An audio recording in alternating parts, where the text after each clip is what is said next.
Good morning, everyone. I am Chris, and I thought I'd hit you up with a bit of a news and updates video on The Lord of the Rings: The Hunt for Gollum, which is the upcoming spin-off film scheduled for, I think it's a December 17th, 2027 release. I'm probably a little bit late with this video, in all honesty, but the other week I attended For the Love of Fantasy Comic-Con in London, where most of the Lord of the Rings cast were at. It was an incredible couple of days. Very, very tiring, long old days in queues and, trying to meet everyone. The posters are back on the wall in their rightful place. And luckily, I managed to get a photo with everyone that I needed to and autographs from everyone, including Sir Ian McKellen. It was his first ever Comic-Con convention appearance, as far as I'm aware. I think it was his debut. He'd been very vocal over the years that he had no interest in those things, signings, conventions and whatnot, but well, he changed his tune. So he was there and we got to meet him. And on the final day, on the Sunday, they had the big Lord of the Rings panel, which was, one of the things that I love about those films the most is sort of like the enduring friendships and relationships that have stemmed from those films. So to see them all in good spirits and just as camaraderie as they were, God, almost 25 years ago now, was an incredible experience. And on the final day, Ian McKellen, I don't know whether he had been given the go-ahead with an official announcement or if he accidentally let it slip, but he said that I think it goes into production next May, I think he said, if I remember rightly. And he said there are two characters in the film. Gandalf is one of them and Frodo is another. Now, some people have said, well, that doesn't mean that, Elijah Wood's coming back as Frodo. But I think at this point, it's probably fair to say that it's most likely that he is. So I wanted to do this video really to, well, that's the end of the video now. Update's over. Elijah Wood might be in the movie. But I wanted to sort of talk about what this could mean for other returning cast members from those original films. And I have notes. These are sort of courtesy of Nerd of the Rings. Did a great video capturing and explaining the story of the Hunt for Gollum, which can be found within the pages of the Lord of the Rings. There's some additional information in Unfinished Tales and, probably the appendices, the Tale of Years and whatnot. And we're going to sort of go through it, not in exhaustive detail, but just how, because the events are spread out across 17 years, of course, in the book. In the movie, we don't really have that. It really feels like Gandalf's gone for maybe a month or two. So I was just going to sort of give my opinions and speculation on how I think the movie might be structured and what we could see, especially with returning cast members and whatnot. And obviously everyone, tuning in. Thank you for tuning in, by the way, if you're in the UK on a bank holiday Monday. I've got nothing going on today. I'm just chilling. I'm doing music practice. And I thought, you know what? It's been a while since I've properly talked about Middle-earth and Lord of the Rings stuff on the channel. So let's change that. JX says, it's 5 in the pissing morning. Well, I appreciate you. Oh, my God, you're waking up to a video from me. You poor bastard. Go back to sleep. What are you doing? Or maybe you have work today. Shit. But yeah, hope you're doing good, man. Carl says, morning, Chris. Let's see. We've got Brinsley as well. Nice bank holiday surprise. Sup, lads? And JX says, let us pray the movie is good. And by that, I mean shamelessly self-promote. Well, it's interesting, isn't it? I mean, a Hunt for Gollum movie does exist. Was it the 2009 fan-made movie? I don't think I've ever watched that beginning to end, actually. So that could be a cool future video. I think even Warner Brothers pulled it, didn't they, for a while until it was reinstated back on YouTube in its rightful place, and quite rightly so. Before we get into sort of like my ideas for returning cast and the structure of the movie, let us examine what we know from the film. So initially, I think they mentioned that I thought initially there was going to be 2 Hunt for Gollum films. And I thought, Christ almighty, did we learn nothing from The Hobbit? We take that very, very small children's book, which was meant to be 2 films, which blew up into 3 films. And initially I thought, oh my God, are they doing like a 2-parter for the Hunt for Gollum? Do we really need that amount of, film to tell this story, which effectively was kind of told within the Fellowship of the Ring movie itself?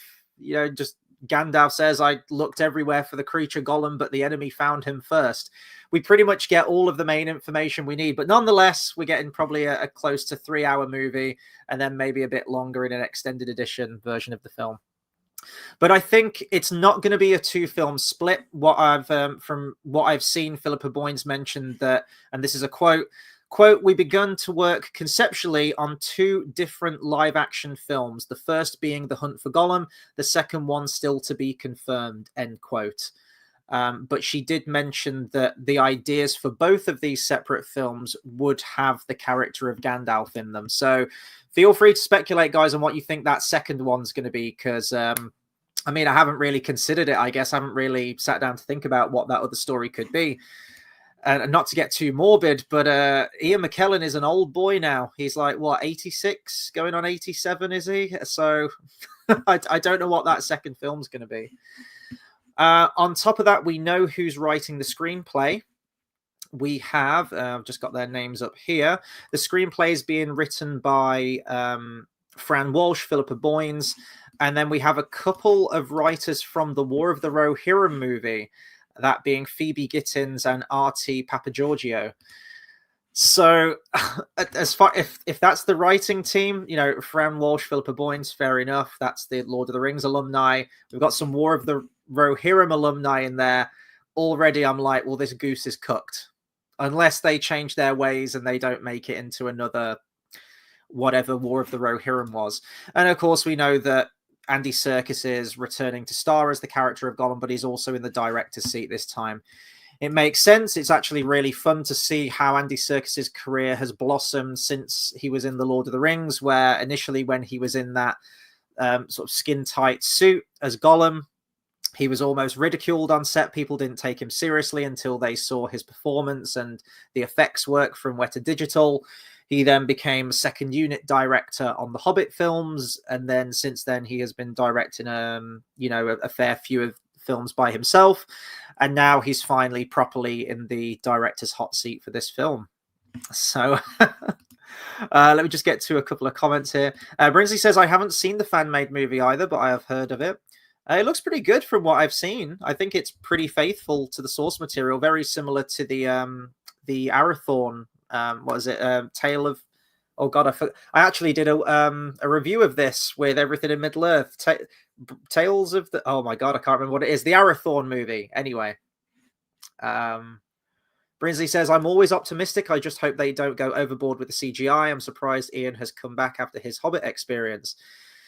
Me too, and he did actually mention that. I think someone asked a question in the Q&A saying, with how technology is developed now, if you could go back, like, what would you change about the experience? But I think that their question was more directed at, is there a scene from the book which didn't get adapted, which you'd love to see adapted? But Ian McKellen didn't really answer it in that way, and he just said that with all of the money now and all of the technology that's available, why can't I be sat across from Elijah and just make me bigger and just make Elijah smaller? Why do I have to be in like a green room? So he did mention that. So I guess he's never quite got over the experience from The Hobbit. But I mean, that is a key point there where you're saying that, will they learn from the experiences on The Hobbit or will they double down?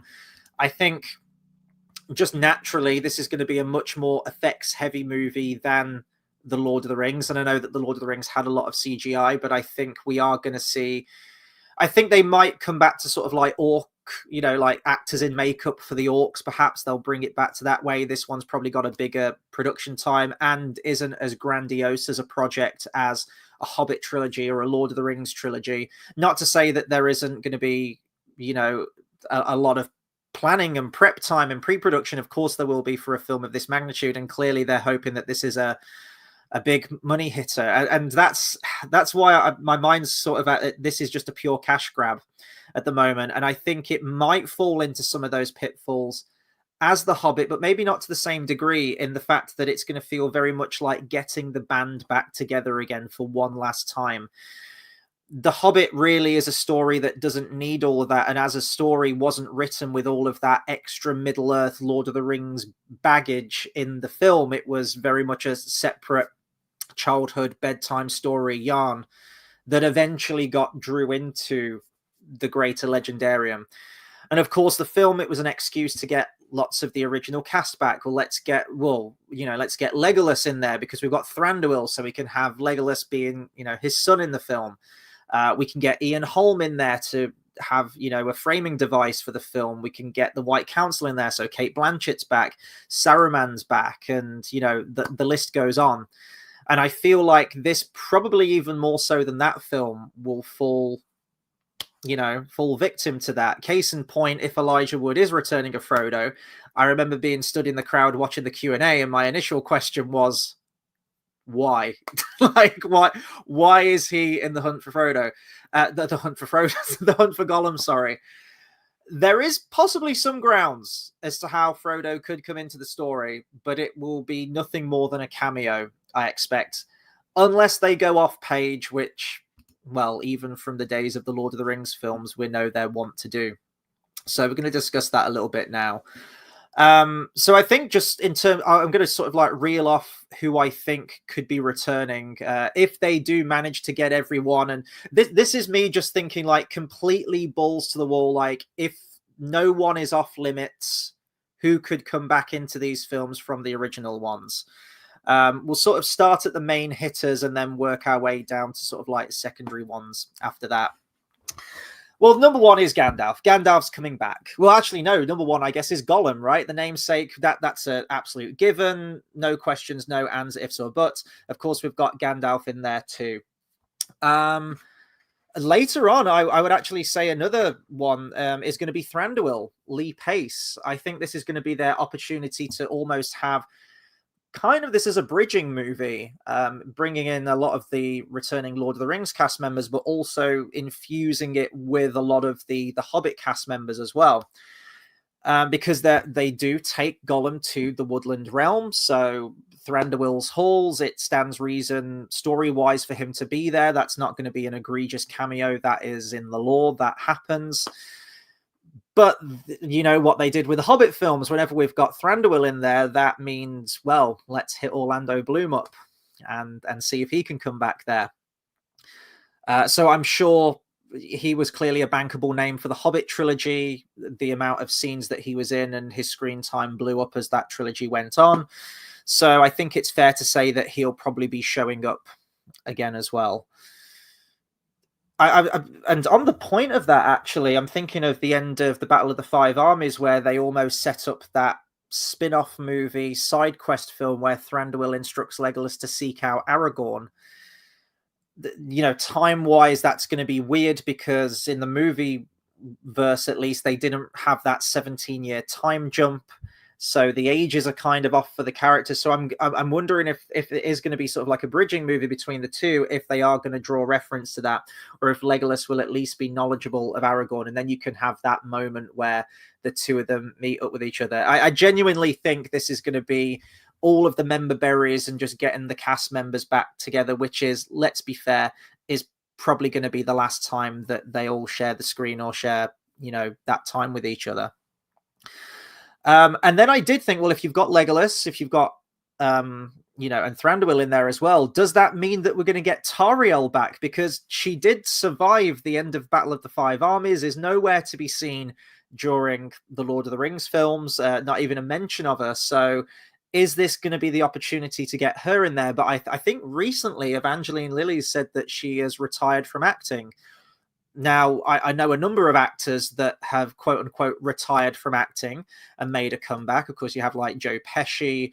Oh, God, who else was it recently? Daniel Day-Lewis, I think, recently has returned to do a film that his son's directed after saying he had retired after The Phantom Thread. So it's not unheard of for actors to come back, especially if the paycheck's very, very good.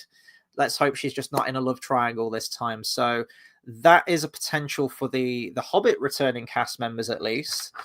Let's see. Aragorn, Viggo Mortensen, he is integral to the hunt for Gollum, so I would be very, very surprised if he doesn't. I do think that Viggo has a lot of integrity as an actor, and his respect for the character of Aragorn and the source material as well. I believe that he was asked to come back for the Hobbit trilogy as a cameo, and then the final one, probably leading into that bit that I mentioned where Thranduil instructs Legolas to go and seek out Aragorn. And I'm paraphrasing here, but I guess like what I've heard on the grapevine is that they did reach out to Viggo to return as a cameo, and he just said, like, why Aragorn isn't in The Hobbit. So I don't know if that's true. I really hope that's true, and fair play to him if he did say that, because I'm sure he turned down a very hefty paycheck for that. But he needs to be there. This, of course, raises the other question in terms of, well, this goes for all of the cast, but specifically Aragorn, the concept of de-aging. This is meant to take place during the first quarter of Fellowship of the Ring. Fellowship of the Ring, God, can you believe it? It's 25 years old next year. Even longer for the cast, because, of course, they were rolling the cameras years before that.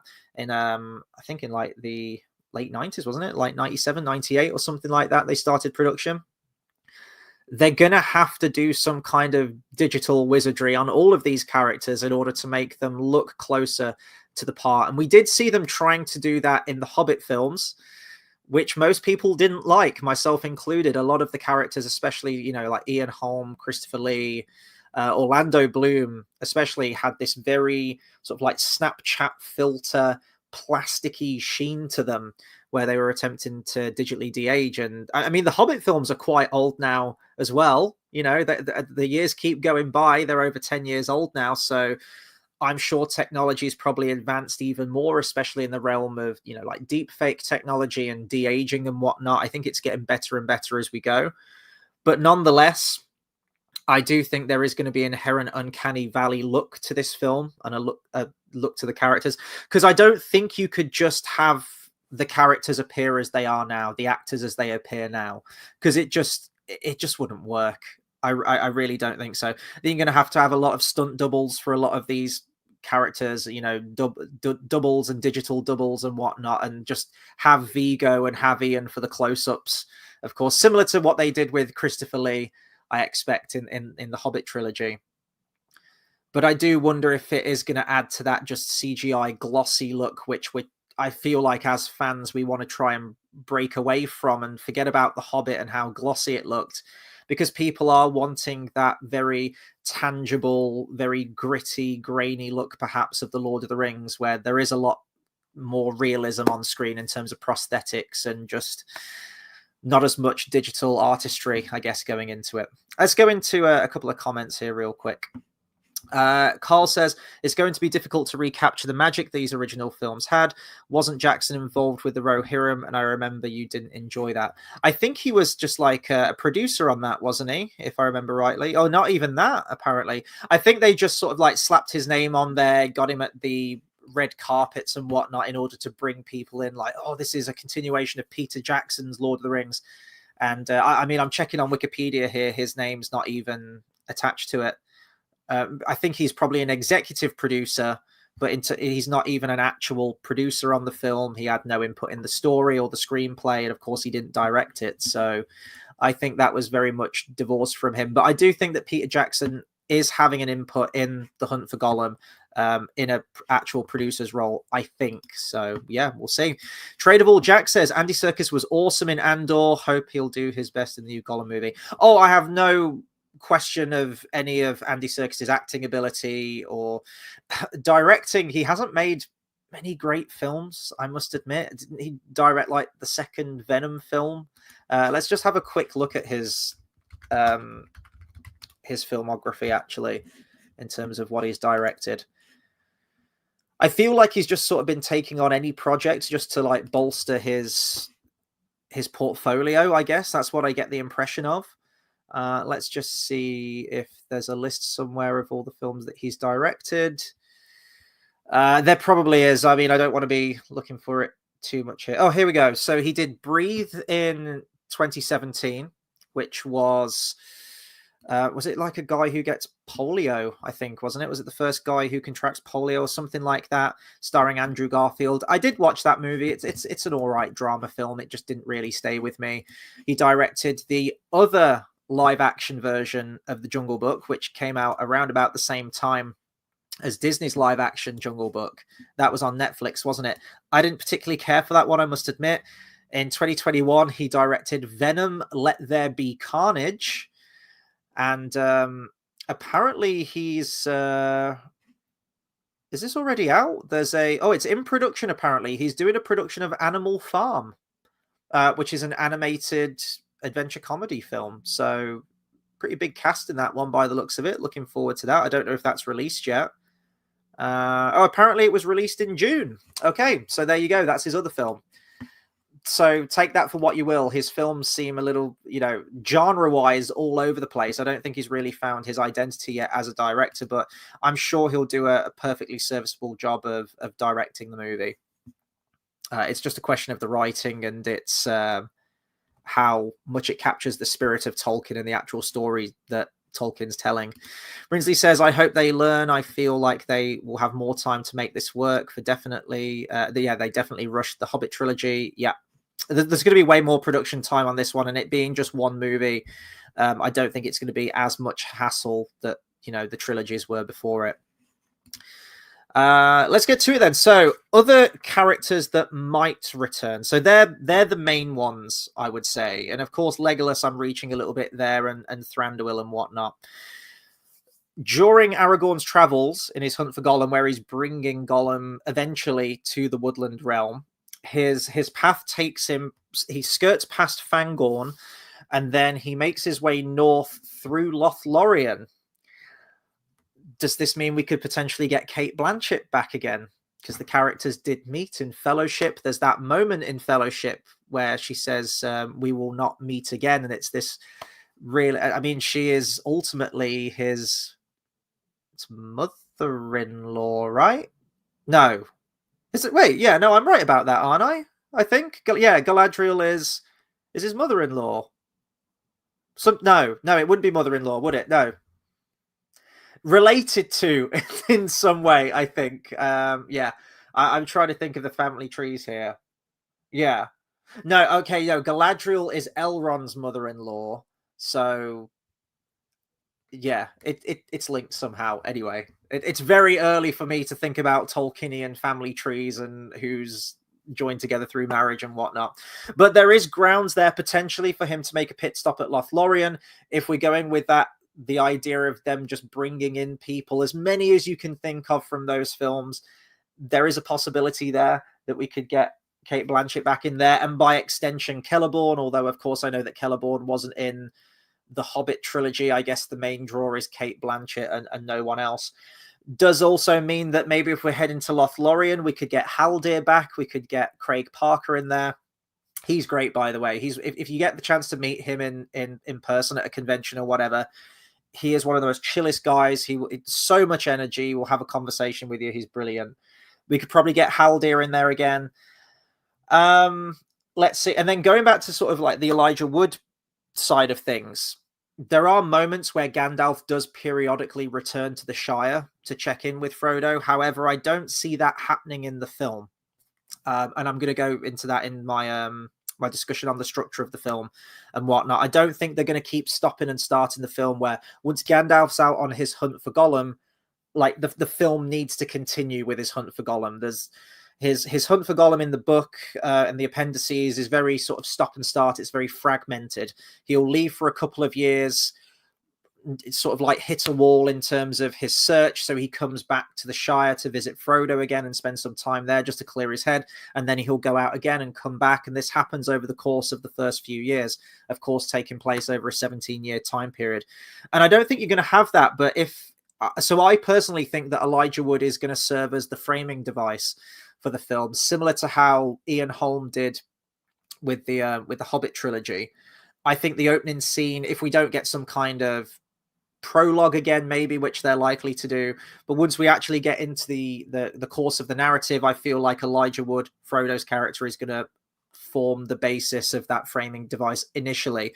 Or they might even do a Back to the Future 2, where they refilm sort of like the ending of that first Back to the Future film because they had a new actress. But yeah, they might have that moment where Gandalf says, keep it secret, keep it safe, and he leaves. They might even choose to refilm that scene in order to get us back into the story. But if we're going to be spending time in the Shire, and we've got Frodo, does that mean we might get a Sean Astin? Does that mean we might get like a Pippin and a Merry, and we just bring all the hobbits into it again, just because we want to see all four of them on screen together? I really think the sky's the limit with this one. And then to a lesser degree, probably, we have the moment, which we actually do see in the Fellowship of the Ring film, where Gandalf travels to Minas Tirith in order to research the One Ring in the libraries and the archives at Minas Tirith. Would he pay a visit to Denethor, who'd be Steward of Gondor at this point? Would we get a cameo of Sean Bean as Boromir, who's going to be around there at that point, and Faramir as well, David Wenham? I'm like, oh God. It's just like when you start to think about it and how many returning cast members they could potentially bring into it, it does make me fear that they're going to try and do it. We have seen shameless cameos before in the Hobbit trilogy, and even in War of the Rohirrim, towards the very end of the film. I guess spoiler alert for the War of the Rohirrim, literally the very end. The main character, Helm Hammerhand's daughter, receives a letter from Gandalf himself, and she goes off to a random Rohirrim princess. Not even a princess at that. Yeah, I guess she would be a princess, wouldn't she? Rides off to go and meet with an Istari, because why not? So the films have had cameos or at least mentions to other characters.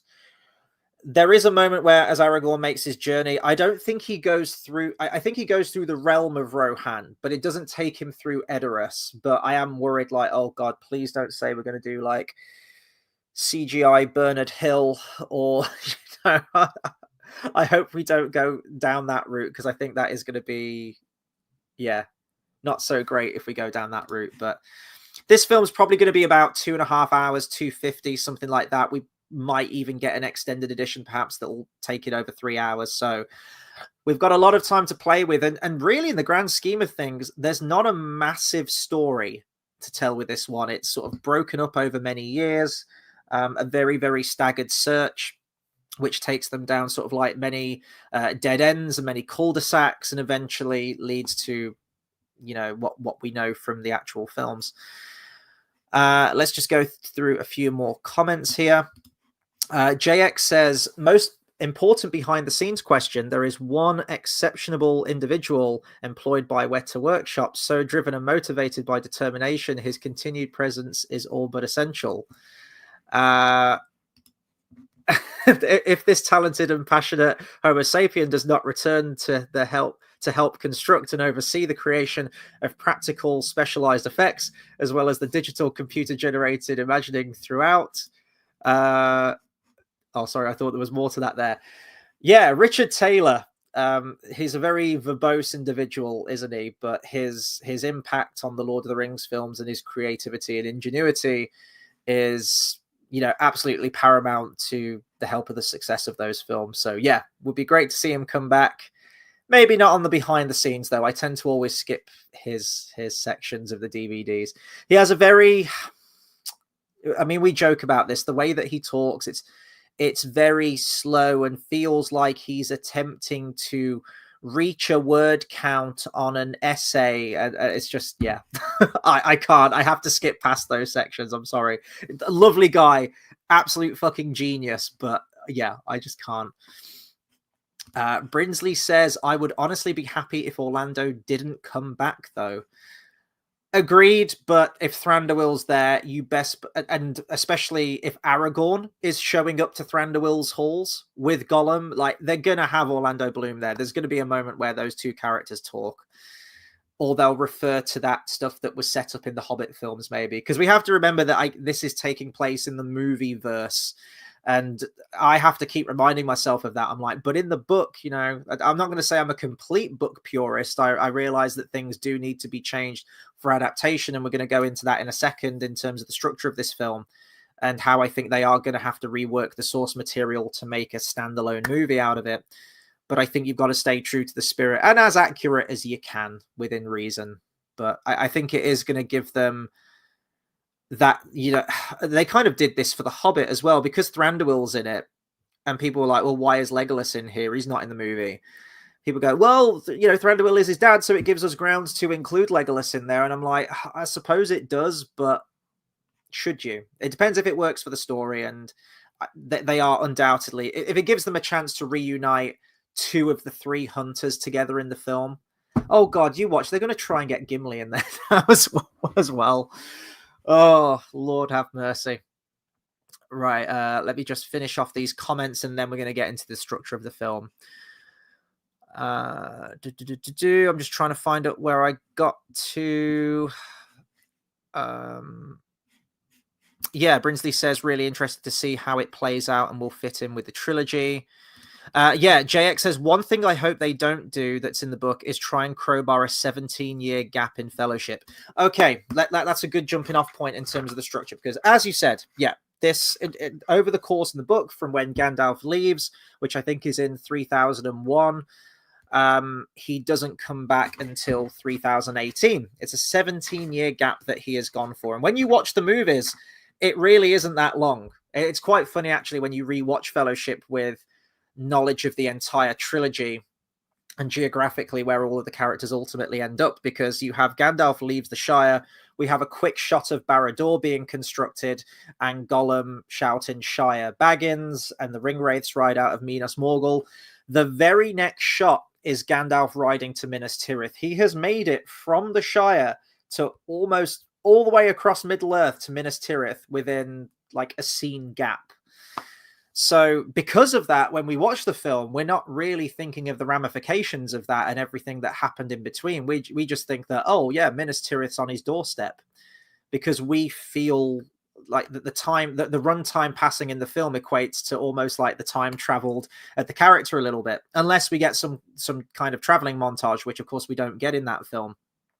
So really, when all's said and done, by the time Gandalf gets back to the Shire and says, is it secret, is it safe, it feels like he's gone for maybe a week, a couple of weeks, a month or two once you've seen the trilogy and you realize how far Minas Tirith is away. And that's it.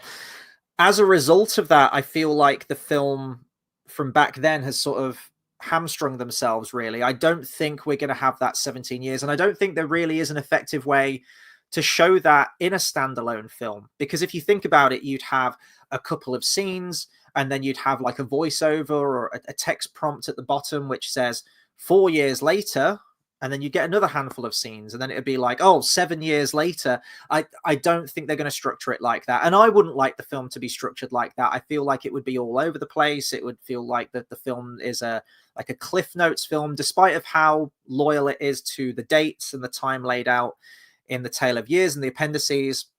That won't work for a standalone film. So let's break down a couple of the events and then sort of rework this into a standalone movie of how it could be structured. The ultimate question is, will we get a prologue? And sort of like the main bits of the prologue beforehand, I guess, is that 2 years after the events of The Hobbit is when Gollum emerges to go looking for the ring. He makes it to Esgaroth and he hears rumors of Shire and Baggins. And that's where he knows the information from. I don't think we need that information now, because we get that in the Hobbit films, where we have riddles in the dark. Gollum holds him at sting point and says, my name is Bilbo Baggins, I'm a Hobbit of the Shire. So he already has that information, and I don't think we need that scene. 2951, Sauron reveals himself. So I think this is 10 years later, after the events of The Hobbit, I think. He's taken up abode in Mordor, and there's a White Council meeting where Saruman basically says it's nothing to fear, the ring's been washed away. They sort of adapt this kind of in the extended edition of the first Hobbit movie, but that's where he mentions that actually in the chronology of the story. He says, the ring's nothing to be, we don't need to worry about the ring. And then in 2980, Gollum comes to the borders of Mordor and apparently meets Shelob. So could we get that? That'd be weird. I think introducing the story like that would be kind of weird. So I feel like they're all the major events surrounding Gollum and some of the key players of the story. But I don't think any of them are particularly relevant to this story. I don't think it will be necessary to do a prologue explaining the history of the ring again, because I think that, well, this film is purely being made for people with knowledge, a pre-existing knowledge of those Lord of the Rings films already. So I guess let me know what you guys think of what would you tell in a prologue, I guess, before this point.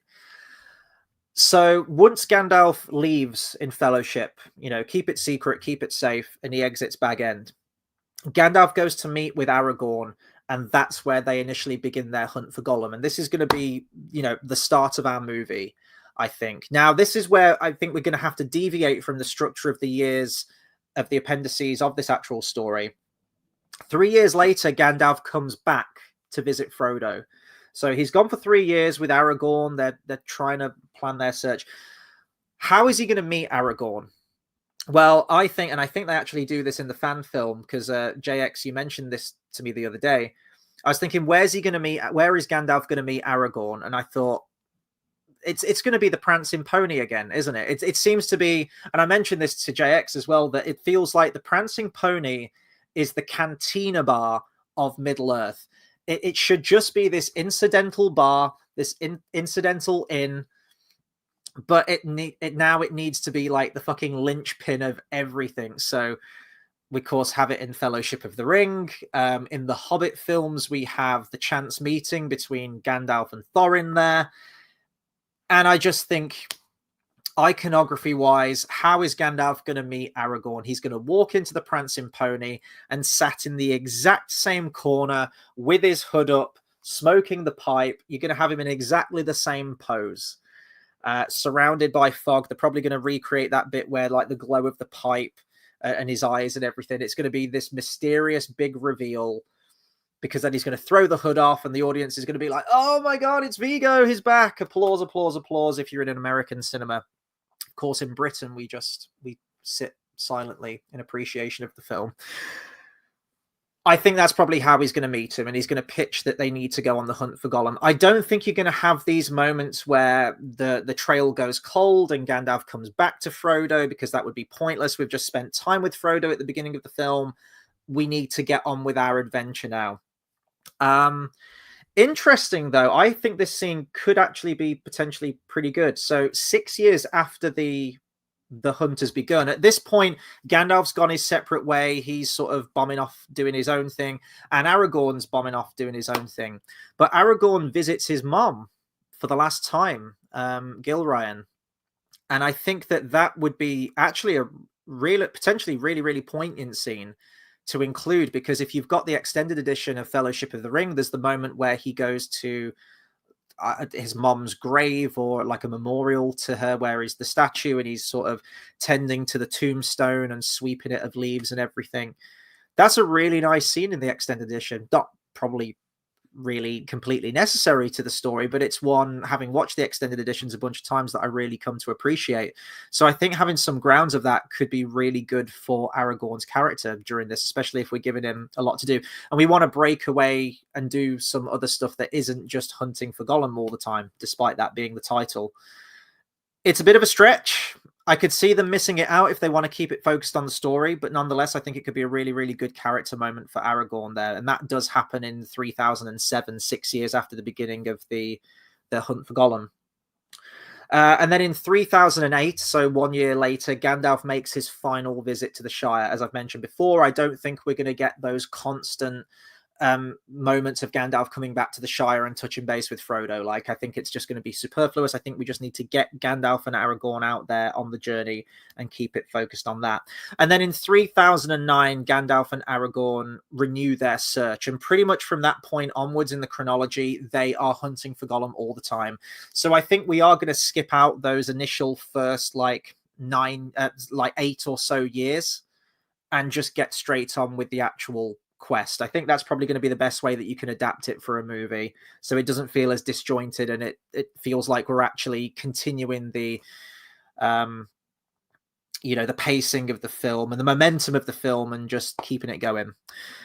Around about that point, we have Gandalf and Aragorn traveling to the borders of Mordor, which, really cool, going back to that location again. And it's around about this point, because they track Gollum there. Gollum's been taken in by Sauron and is being tortured for information. This is going to have to be a deviation as well. In the book, whilst not outright stated, it's very, very much hinted at that Sauron was actually, if not the one who was torturing Gollum. And I think that's how they do it in the BBC radio adaptation, the Brian Sibley one, they actually have Sauron firsthand torturing Gollum for information. I think that's how it opens, actually, which is a really cool opener, because Gollum does make mention in the book to being tortured by someone with 9 fingers, and that all but confirms really that it's Sauron is the one who's doing it. And in the book, again, although we don't see him, it's probably greatly assumed that he has a physical body in some way. Whereas in the movie, he's a giant flaming eyeball. We see the clip of Gollum being tortured in the actual film, and it's just a bunch of orcs that have like got him on the rack, and they've got like branding things by the looks of it, and God only knows what else. So yeah, I don't think you're going to have Sauron present there. They'll mention him, maybe. You might even see the giant flaming eyeball again at this point, but it's just going to be the orcs doing the torturing in the land of Mordor, and Aragorn and Gandalf travel there following the trail of Gollum. In 3000 it's around about this point that Gandalf veers off. So they get to sort of like the borders of Mordor, and Gandalf recalls that hearing information that there was an inscription on the ring, an insignia. So he goes to Minas Tirith to research that, and of course that's what we see in the Fellowship of the Ring movie. And in 3017, Sauron releases Gollum from Mordor, and Aragorn follows his trail to the Dead Marshes and captures him, puts him in a sack, I think. So this takes me on to my next bit now, because more or less the rest of the story from this point onwards is going to be Aragorn with Gollum in a bag, trudging 900 miles in 50 days, which is a remarkable feat. He crosses rivers, wilderland, forests, hill and dale with Gollum in a bag. Now, if you've got Andy Serkis in there, people want to see Gollum. You're not going to have Gollum tied up in a bag for all this time. You're probably going to have it in a similar way to when Frodo and Sam were transporting him in Two Towers, where they've got the piece of rope tied around his neck. You're going to want that screen time with Gollum. You're going to want moments where Aragorn is having conversations with Gollum, however halting they may be, and, all the screaming and curses that Gollum has. I think you are going to have more of those conversation moments. But I don't know how well that conversation is going to go. If you think about the structure of Two Towers, you have Frodo and Sam, so they can have conversations, and then you also throw Gollum into the mix. When you've got Aragorn transporting Gollum, you've only got 2 characters, one of which isn't great with conversation. I think this is where we're going to get the studio in there. I'm going to think that they're looking at this, thinking exactly what they did with The Hobbit, thinking, wow, we really don't have any female characters in this, do we? And if I'm going to make one final bold prediction for a character that they might get back in this film, I think there's a good chance they might get Liv Tyler as Arwen. People love that romance story. The studios love a romance story. That's why they crowbarred one in there for the Hobbit films. That's why they found a way to keep the love story going throughout Two Towers and Return of the King. You have that sort of artificial tension that's included in Return of the King, where Arwen's fate is now tied to the fate of the ring, and it's like, what are we doing? Why? That makes no sense. I think there's a good chance that we might get Liv Tyler Arwen in there to make this journey, to make this crossing with Aragorn. She might go, I know where we can take him. Like, I have kin. It's not even their kin, is it? I suppose. I guess it is the Woodland Realm, maybe. I know where to take him. We can't take him to Rivendell. We can't take him to my father because we can't get Hugo Weaving in this movie. Let's take him to the Woodland Realm. And then you can have those, romance scenes. You can have meaningful conversations between Aragorn and Arwen. And of course, fans of the original film, and, they're going to be like, oh, the love story's back. And you're going to have like the nice romantic Enya music playing in the background as Gollum's hissing and cursing and convulsing and whatnot. So that is my prediction. Yes, exactly. Brinsley says, what's this? A Smeagol caught off his guard. I think there's a chance that the 2 characters clearly have history. In the Fellowship of the Ring, she's definitely given more of an action role because we don't have Glorfindel in the movie. We give that role to Arwen. So in that first movie, she's a lot more sort of Xena warrior princess. So I understand why they did that for adaptation. I'm not even reeling against it. I've reached a level of acceptance with that. But then that does mean by the time you get to Two Towers and Return of the King, she does adopt more of that classic, like natural feminine, I won't say like damsel in distress kind of role, because she really isn't. Maybe she is in Return of the King when she's dying because of Sauron and the ring, which I've never really understood. But you know what I mean? She's just more of sort of like the doting female presence awaiting Aragorn's return. I think this is going to be their chance. And I mean, in terms of like the films, I guess it would bolster their relationship, because we have already deviated from the books at this point. So if it gives them a chance to sort of build on that relationship with the characters to maybe enhance it even more by the time we get to Fellowship. And then, yeah, when Arwen does show up to save Frodo and they have that sort of like playful banter back and forth, and she's like, I'm the fastest rider and my people can help him, and they have that connection. We've seen them on screen together before this point, going on this quest for Gollum and traveling across all the lands and whatnot. And yeah, JX says, yeah, Arwen at Helm's Deep, that was shot. You can still see the remnants of her in the background in a few choice frames.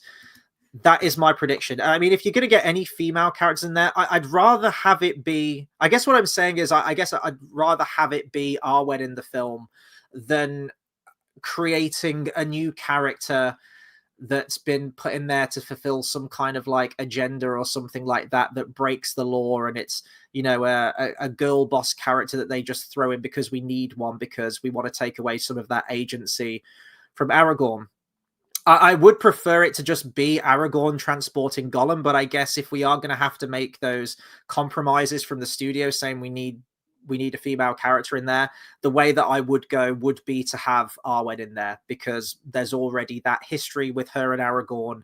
And if we are going down the route of bringing all these member berries in and returning cast members, why not bring Liv Tyler into it? What's she got going on at the moment? She came back for Captain America Brave New World, didn't she? She can come back for this. Why not? Bring her into it. Oh, God. Brinsley says, I wouldn't hate it. Even better. How about a love triangle? Oh, God, no. A love triangle with her, Gollum, and Aragorn. Oh, no. Don't jinx it, because you'll give them ideas. If we can have a love triangle going on with Aragorn and with Legolas and Killy in the Hobbit films, maybe Gollum could get some love-ins as well. JX says, okay, well, this was going to be my second prediction here. Yeah. Aragorn and Tariel. She would lead him back. That would be a more direct connection to the Woodland Realm and taking him there, I guess. Tariel is sort of a girl boss character, I guess, in many ways. Before she just, unfortunately becomes roped into this pathetic love triangle they were trying to bring into the film. I think people would like it.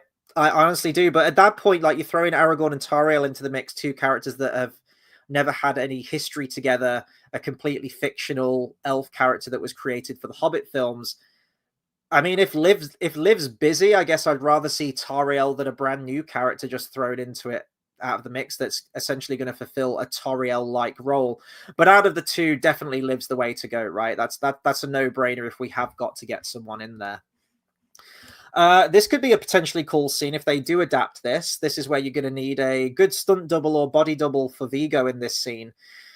When he apprehends Gollum at the Dead Marshes, he makes his way to the crossing at San Gabir. And in order to get across this river single-handed, with Gollum in tow, he ties Gollum to like this big tree trunk, this branch, and sort of like wades into the water and moves it along to ferry it across to the other side. That could be pretty cool. I could imagine you could action that up a little bit. You could have like the rapids and the music building tension and whatnot, that Aragorn's got to make this perilous crossing. And it's just going to be a good chance to have Aragorn being awesome and amazing.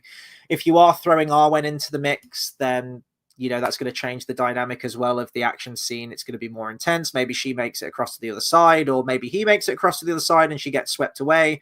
and he has to try and save her. Let's be honest, though, in 2025, it's probably going to be the other way around, that Liv Tyler makes it across to the other side, and Aragorn's floundering and being a bit of a buffoon, and she has to try and save him. That's probably how they would go about that. Yeah, and JX says throw in some orc archers too. Yeah, I mean, they were going to do that in the Fellowship, weren't they? When they're going down the Great River in the kayaks, they were going to have that orc ambush from the banks, which ultimately they couldn't do because there was a flood, wasn't there? Which I think swept away a lot of the production. And then, of course, we're raising the spectre there of the Hobbit. But to your point there about throwing in some orc archers, we can't just have this be a little spin-off film about hunting for Gollum. Don't let the title fool you. You know, the title of The Hobbit very quickly ceased to be about the Hobbit, didn't it? And it became this big grandiose thing. We've got to bring Sauron in there, and Dol Guldur, and the Lord of the Rings, and the White Council, and you know, it's this action-packed story of revenge of the orcs and the dwarves and whatnot, and it basically becomes Thorin's story. We've got to end this film big. People love their big epic battles, and there is grounds for it. Also in the Woodland Realm, we'll come back to that at the very end. So we are going to have some kind of like evil spin-off story going on here, which we'll discuss towards the end. Once Aragorn and Gollum make the crossing of Sarngabir, he passes Fangorn and Lothlorien, as I mentioned. I don't know if he actually goes through Lothlorien, but it is going to give them the chance to get Cate Blanchett back if they so wish. There is grounds there, and she is his mother-in-law by marriage, so eventual marriage, I guess I should say. But we could possibly bring her back. Who knows? Once he's got through Lothlorien, he makes his way north, and he actually goes past the Carrack, which we have seen in the Hobbit film, the big rock structure where the eagles drop them at the very end of An Unexpected Journey. And Aragorn gets help crossing from the Beornings. That would be an opportunity to bring Beorn back, potentially. I don't think they will. The reason that his screen time was vastly cut down in the last Hobbit movie was because wasn't the actor like done for like drugs or possession or something around the time of those films? So they really, really cut him down to the point where he was on screen for essentially 8 seconds or somewhere close to it in the Battle of the Five Armies. I think it's a pretty foregone conclusion at this point that we won't get Beorn in the movie. And also in the Hobbit film, he makes reference where he is the only skin changer. Like, once there were many, now there is only one. So I guess in the movie verse, there are no other Beornings. There is only him, and the studio isn't going to bring him back. And this is where once he makes the crossing with the Beornings' help, he goes to the Woodland Realm, and this is where you're going to get full Thranduil and Legolas cameos, left, right, and center, constant. And as I mentioned, Aragorn ultimately travels 900 miles in 50 days, which is remarkable. 2 days later, news of this reaches Gandalf, and he makes his way there. And 2 days after Aragorn brings Gollum there, he arrives at the Woodland Realm in order to question Gollum. And I feel like this scene, probably more than any other scene in the film, is going to be your riddles in the dark scene. This is going to be your inside information scene. You're going to have Ian McKellen having this one-to-one conversation with Gollum. And I really hope they do this justice, because this is what Ian McKellen mentions, where he wants to act alongside actors. And you're going to have Andy Serkis in the motion capture suit, but he is going to be present on set. The best thing in that first Hobbit movie, I'm already awaiting on JX's response here. The best thing in that first Hobbit movie is Riddles in the Dark, in terms of just like its faithfulness to the source material, the performances, the way it's framed. It feels like you're watching a theatre play between these two actors, Martin Freeman and Andy Serkis.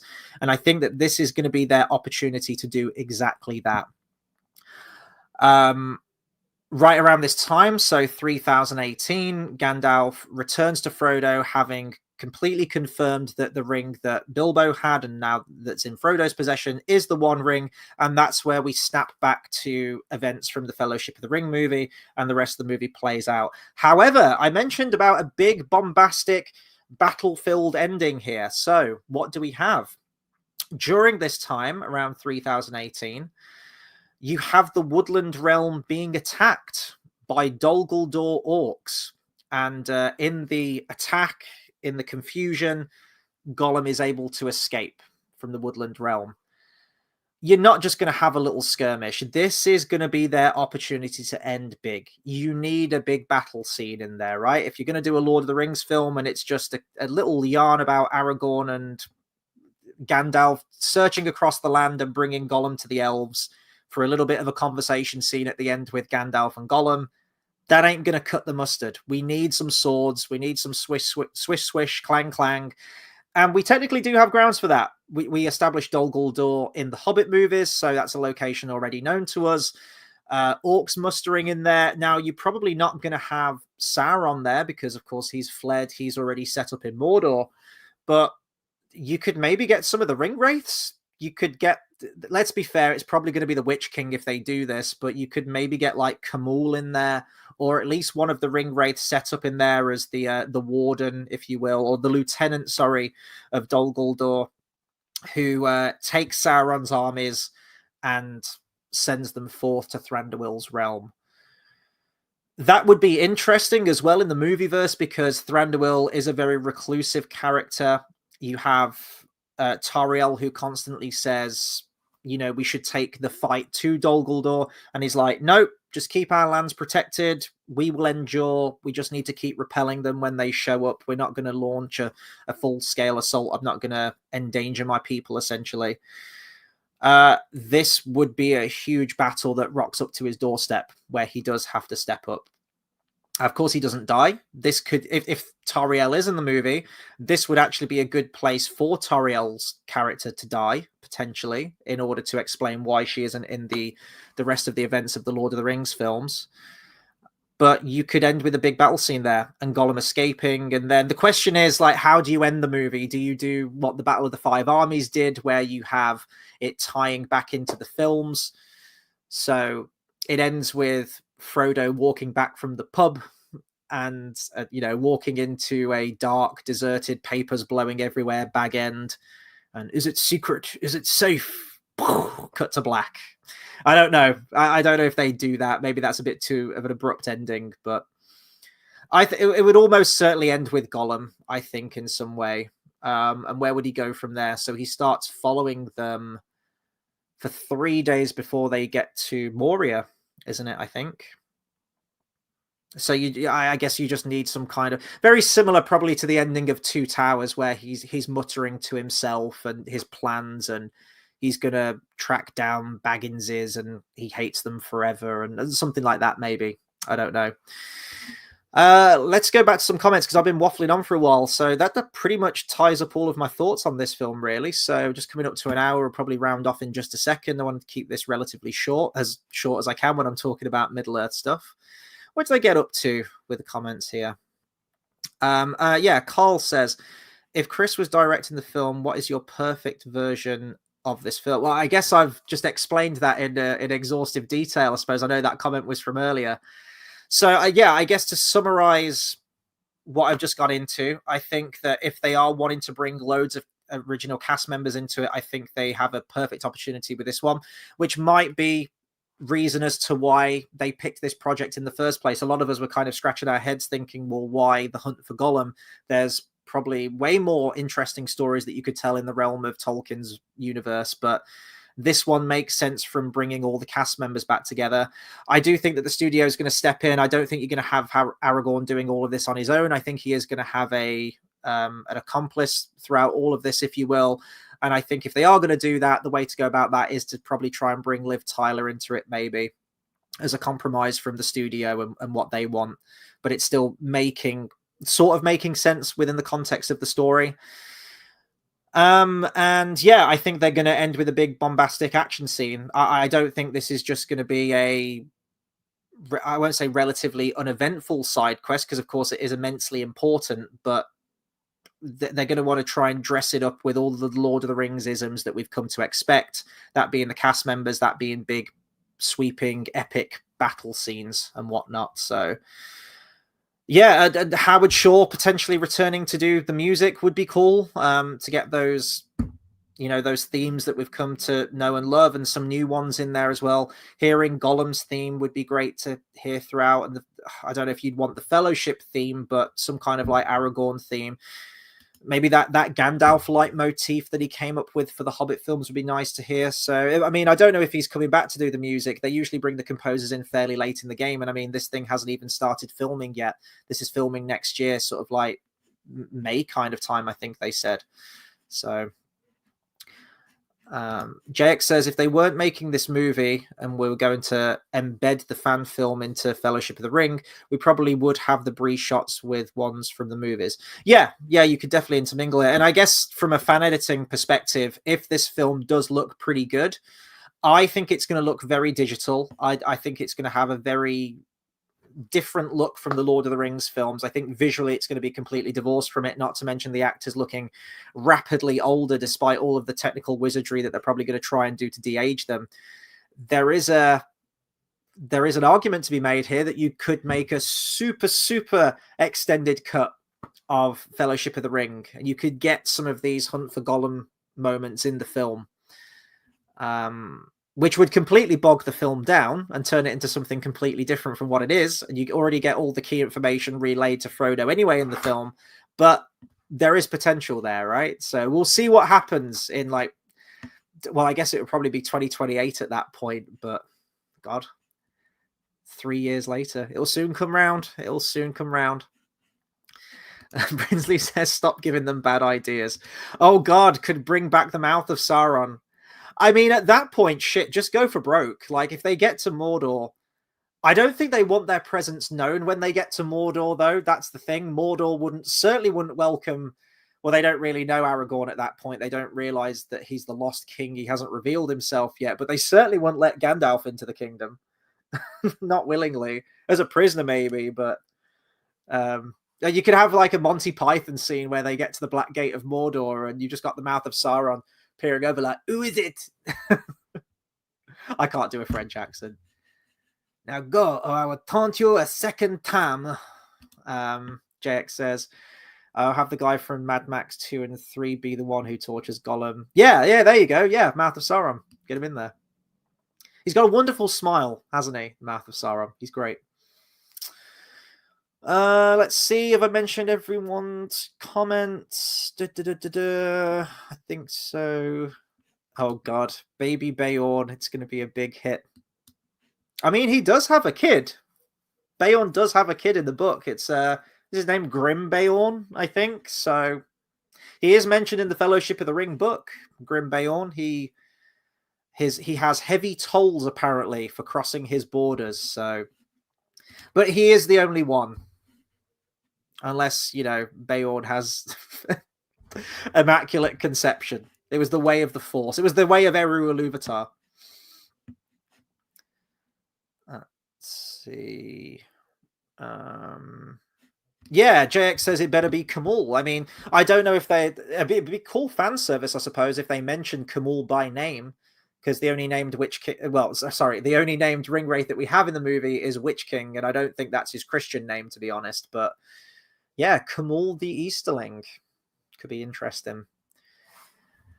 Right then, guys. We've just gone over an hour, so I think I'm going to round it off there. This was pretty cool to talk about, though, so thank you for joining me on this Bank Holiday Monday, chatting all things Tolkien. That's all we know at the moment. When any more news or updates come out, if we have news of any other returning cast members, I'll be sure to do a video on it or a short little mention of it somewhere. Actually, before we round off, are you guys cool for sticking around? We've got like 6 viewers at the moment. You're not going to rush off anywhere. I was planning on doing a little bit of an unboxing at the end. Well, it's more of a show and tell, I suppose. They're not really boxed. But when I went to Comic-Con, I picked up some new Lord of the Rings Funkos, 2 of which were Chase Pops. So I was just going to sort of end the stream with a little bit of a show and tell as we just round off. If you guys are down for that, they're all here. So I may as well, while I'm waiting for you guys' comments to come in, I'll just start showing them off. So I got one of the new Arwen Pops. Before this point, Arwen was only available in a duo combo with Strider, which is actually probably the most expensive Lord of the Rings pop now because it was limited edition. I don't have that in my collection yet, but I quite like this one. It's nice to have Arwen in her own Funko Pop there. We have the first Eowyn pop. It's great when they actually do release new characters. they still constantly and keep bringing out new Frodos, new Gollums. They've done a re-release of Lurtz, a re-release of Elrond, and I'm just like, can we get some new characters? We still don't have Denethor, Eomer, Faramir. I'm like, we've got so many, Grima Wormtongue. There's so many characters that they haven't done, and it's annoying me now. But we got Eowyn. It's the first time that they brought her out, so that's pretty cool. Helmetless Eowyn there for the regular pop. Let's see. I have the first. I'm going to be showing another one of these in a minute. We have Old Bilbo from like the Fellowship of the Ring. This is a special edition one. I think this is from the new wave of pops that they've brought out. There's a few on the back there. The Mouth of Sauron I already have. There's a new Legolas. And then they brought out a new Treebeard, this time with Merry and Pippin in the canopy, and there's the Cave Troll. They did have the Treebeard one and the Cave Troll one, but they were like 40 quid each. And as you can see, I already spent a lot of money on these. And I didn't want to spend any more this time around, but who knows, next time maybe. And this was one that I found at a Comic-Con a fair few months ago now, and luckily they still had it in because I thought this was very hard to get. This is a Speciality Series, apparently exclusive Funko, which glows in the dark, and it's Aragorn charging with the Army of the Dead. You can't really see it. The base is there you go, a little bit. It's like green direction there. So it's got like the Army of the Dead underneath the green mist as he's charging into battle. But it's pretty cool. I like these ones that are special edition with the stickers. So yeah, I was glad that I was finally able to pick that up. And now we get on to the two, I guess, rarer ones, the Chase Pops. One of which was a hell of a lot of money. I'll save him till last. So the first Chase Pop, limited edition. That's why the prices of these are a lot more. We have another Eowyn, but this time is it Dernhelm, I think, as she disguises herself with the helmet. I really like the detailing, actually. I mean, Funko Pops are Funko Pops. They're not the most like detailed figures. I mean, they have got better over the years, but I actually really do like the detailing on the helmet. All of like the ornate like engravings on the helmet and whatnot, and the paint job looks really, really good on it. You got the little horse emblem as well, which you can't see because of the glare of the screen, but on sort of like the nose ridge there. That was a pretty nice pop. Originally, I walked past the stand and I bought Eowyn, and I thought, oh, there you go, I've got Eowyn, and it was on the second day I walked past the Funko stand again, and then I saw this one, and I was like, hang on a minute, I got an Eowyn without the helmet on. Is there two versions? And then I quickly found out there is. So I snagged this because there was only like maybe like 2 or 3 of these left on the stand. So I picked it up. And then the most expensive one, which I wasn't going to buy because it was a lot of money, but it did say limited edition, and it's a Chase one, and it's a Funko special edition as well. It's a variant on the old Bilbo with the scary Bilbo face when he lunges at the camera. The stuff of nightmares, childhood trauma right there, and just emboldened in a Funko Pop. So, yeah, I mean, I don't usually like buying the two versions of the characters, especially when they look very similar. I mean, if I put these side by side, I mean, they've even got the same number, which annoys me, like 1748. Like, make this one 1748 and this one 1749, you know? I mean, they do look very similar, don't they? It's the same character, so I don't usually like doing that. The only exception that I've done with that is where you've got Galadriel and sort of like possessed Galadriel, where she goes all waif-like when she gets possessed by the ring in Fellowship. But I guess if you're going for the collection, you know, you got to catch them all, right? So, I mean, there's still absolutely loads of these that I don't have in my Lord of the Rings collection, some of which are incredibly expensive now and hard to track down, as is the nature of collectible Funko Pops. I actually didn't realize how collectible they all still were, but they're still there, that people were just like absolutely flock into the Funko stand, buying huge piles of them, myself included. But I'm never sort of like crazy about collecting these things. Like, I'm not buying these like every other week or every other month. Whenever I go to Comic-Con, I'll always pick some up or see what they've got on the stand. And if there's one that I don't have in my collection, I'll just pick one up. It's almost like a little souvenir, a little memento of my Comic-Con going experience. So, yeah, there you go. A little show and tell with the Funkos that I've bought, sort of like new additions to my Lord of the Rings collection. Of course, if I get any more, then I'll do other videos or show them on the live stream. Yeah, Brinsley says Eowyn looks good. Scary Bilbo. I know, terrifying scary Bilbo. It's going to be the Funko Pop that when I put them on my shelves, I'm going to have to sort of like turn the box away from me in case it comes alive at night. Who knows? JX says, Nightmare Bilbo, my second favorite GIF. Chris, do you know my first favorite GIF? I do know your first favorite GIF because it's been a while since you've sent me that GIF, actually. But I expect I'll, maybe I'll give you opportunity to send it in a conversation again. JX says, I have 4 Funko Pops: Corvo from Dishonored, Darth Treyer, HK-47, and Shaun of the Dead. Oh, that's cool. Anyone else like collect Funko Pops? I didn't want to get into collecting Funko Pops. I'll just end with this, I guess.